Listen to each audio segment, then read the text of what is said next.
Hey, what's up everybody? I am back to review the Energy Boost 3 shoes. These are actually the men's version.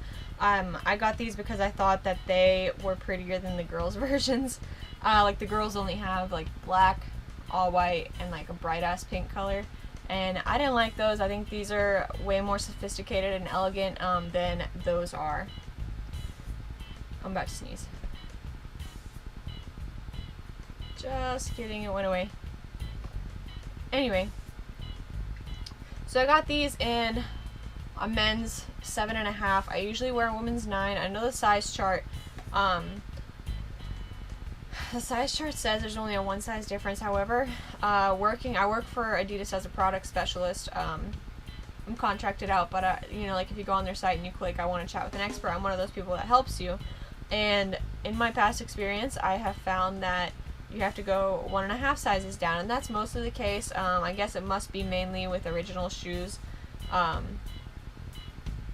because I went 1.5 sizes down for my size in the Ultra Boost and the Women's Energy Boost actually, and these are just like a half size too small. Like my foot fits perfectly, but I don't like my foot to fit perfectly. I want my foot to, I want to have a little bit of room. I want to have about a thumb space of room in my toe, because when you run and when you wear these, your foot expands, and your toes, they tend to like shift forward when you run, if you're not heel striking. Now if you're heel striking, it might not be so big of an issue, but your foot still definitely moves and it needs room to move around. That's how you get like toe cramps and your fingernails fall off,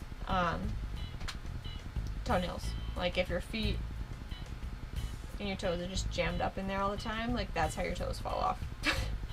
I'm just kidding. You know what I mean. I'm just extrapolating here. So,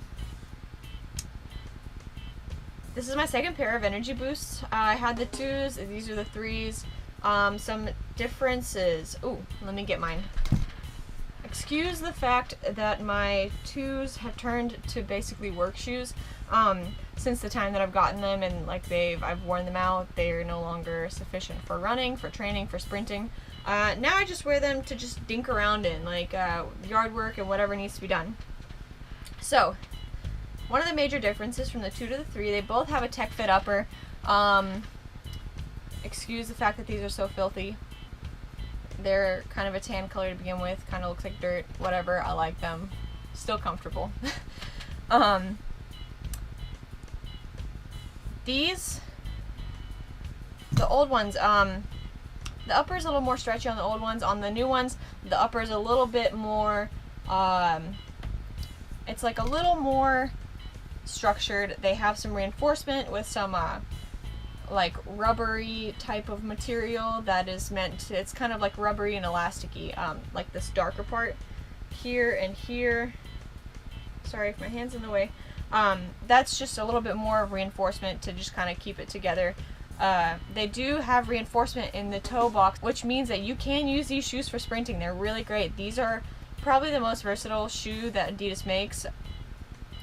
Of course, anything is arguable. People will say otherwise. But in my opinion, and from all the shoes that I've tried on that Adidas makes, which is almost all of them, I do think that these are the most versatile shoe. You can go on long runs in these. They have plenty of heel cushion, which is super great. They have the torsion system in them, which is, it's kind of an X, as you can see. And it goes from the forefoot to the heel and back. And it kind of helps stabilize the heel to forefoot motion. It makes, because the Boost foam, it's kind of forgiving, and it's really forgiving and very cushy. You want a little bit, just a little bit of reinforcement. And this little chunk is part of the torsion system. It keeps your heel from just rolling inwards. These are not a booty construction like the Ultra Boost and the Alpha Bounce shoes. If you can see in here, it's attached, oops, it's attached way down there. So it's not going anywhere. It's 2 pieces. They have a plastic cage around the midfoot to help keep your midfoot secure. The stripes are actually fabric. It's a really nice touch. This logo on the tongue is actually suede, which is very nice. and so is this piece on the back, the energy piece right there. So another difference of these shoes from the 2 to the 3, I guess, would be that the where am I looking? Okay, sorry, I have 2 different shoes here. This is my right shoe and this is a left shoe.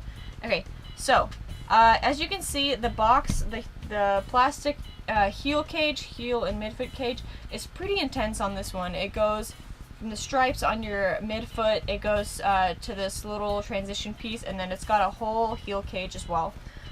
It's been reduced a little bit on the 3. I know a lot of people didn't like how severe that cage was. So on the 3, it's just lighter. There's some light support here. It doesn't go up as high, and then it kind of comes around the back of your heel. Okay, I know a lot of people, when I chat with them, and they're concerned about this little piece right here on the shoe.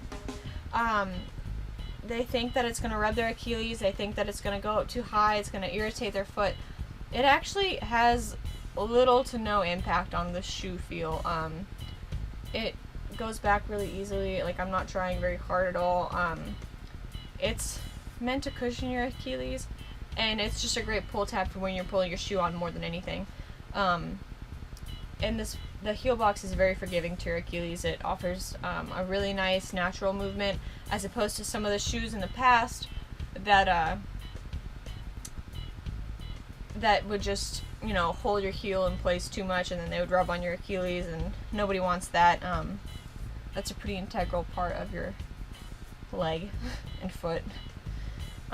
So overall, if these shoes fit, I would love to keep them, but I have to go get a different size, unfortunately. One thing I do like about these is that the bottoms are quite grippy, as I showed you guys earlier.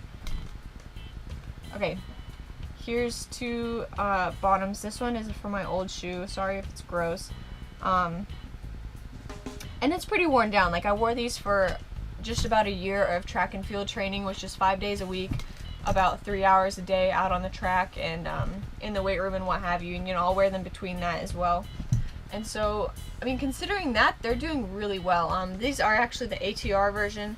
They are a bit more durable. The bottom's a little more durable, and the top is, never mind. Screw it. I'm not doing a review on these. Doing a review on these. But yeah, I wish they had a Continental outsole. They don't. It's still a very good outsole. I think it's much better than something like this, for instance, for sprinting and high impact work like that.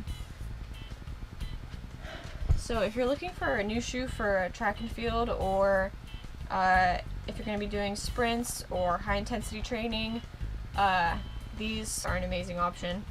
They're stable, yet forgiving. They have a boost midsole, not a full boost midsole.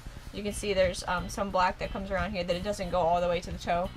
But next to the Energy Boost, these are the most comfortable shoes, in my opinion, that Adidas makes. So yeah, I hope that was enough information. If you guys have any more questions, post them, I'll answer them. I've tried on a lot of shoes. I've worn a lot of shoes. I've owned a lot of shoes. I should have an answer.